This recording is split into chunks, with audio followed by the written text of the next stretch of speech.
Hello, my name is Holly Mirth, and I'm Professor Baggett's class, American History 2023, and this is my extra credit assignment on the Vietnam War. I'm going to give you some facts first. The Vietnam War lasted about 10 years when America was involved. It lasted about 20 in total. It cost America 58,000 lives. 1.2 million North and South Vietnamese soldiers died in the war as well. The cost was over $1 trillion. That was adjusted for inflation. It took down a president and made a ton of people angry, and it ended in a drastic defeat. Why did the U.S. wage war in Vietnam? The U.S. government viewed its involvement in the war as a way to prevent a communist takeover of South Vietnam. But why did they really care? It was on the other side of the world. That has something to do with the domino theory.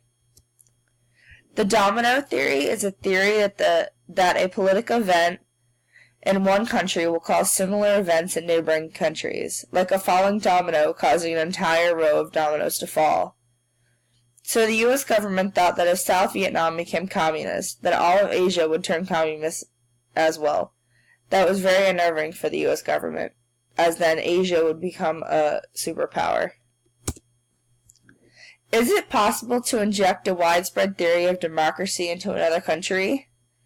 Based on the subject we are discussing, i.e. the Vietnam War, the USA was not trying to, quote, inject, unquote, democracy into Vietnam per se, but uphold their, quote, democratic, unquote, government. That's what they called it anyways. Why did Johnson believe that it was important to sacrifice so much in the Vietnam War? When he saw that North Vietnam was trying to take over South Vietnam, he realized that if they did succeed, all of Asia, in the end, would become communist.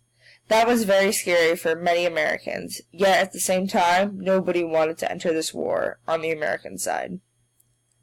Johnson also believed that those 58,000 lives were nothing, even though they were so much to so many families all over the country, but they were in the big picture nothing compared to the mass destruction that America would face if half the Eastern Hemisphere became communist. Because if that happened, you never know what might have happened. Asia could have invaded America, and we won't even get into that. It's a whole other can of worms that we don't want to open. Now this is the Vietnamese strategy.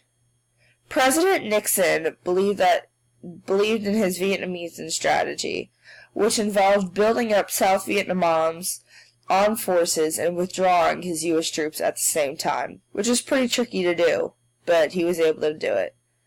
That would prepare the South Vietnamese to act in their own defense against the North Vietnamese without the U.S. getting too involved more than they should have to.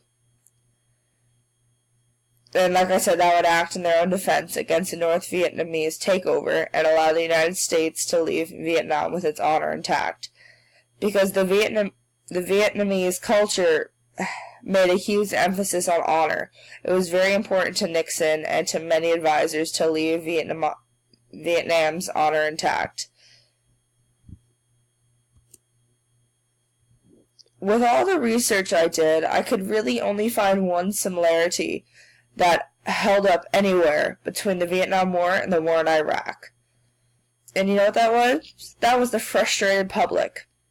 The American people were sick of the Vietnam War, and most Americans didn't even want that war to even start. Most people called it the pointless war, because of how many brothers, fathers, sons, and uncles died in the jungles halfway across the world away from their families. The same goes for Iraq. People are very sick and tired of this war, and just about everyone wants it to stop. Way too many people are dying on both sides of the war, at all places. And for my sources, I used fpri.org, history.com, politico.com, and townhall.com for many different ideas on what to write.